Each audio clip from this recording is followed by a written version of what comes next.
In this video, we'll demonstrate how to change a drawer configuration.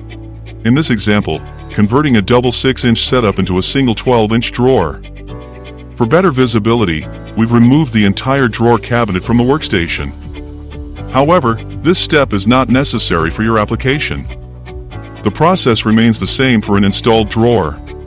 Step 1. Removing the existing drawers. Start by fully extending the drawers. Locate the red release tabs, one pushes upward, the other downward.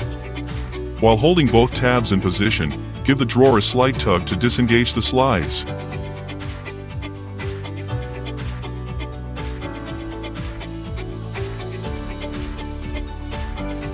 Step 2. Removing the drawer slides from the drawer box.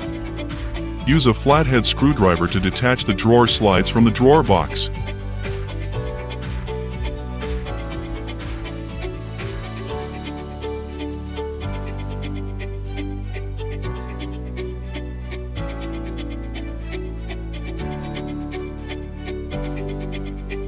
Step 3. Removing the drawer slides from the cabinet. Use a flathead screwdriver and a non-marking hammer to carefully detach them.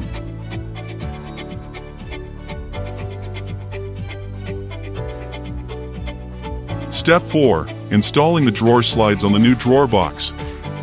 Align the slides with the corresponding hole pattern on the new drawer box. Press firmly until you hear a distinct click, indicating they are securely in place. Step 5. Mounting the new drawer box. Align the drawer slides on both sides and engage them with the cabinet slides. Push the drawer fully closed. You may feel slight resistance the first time. Open and close the drawer again. Now, it should slide smoothly. That's it. You successfully converted your drawer configuration.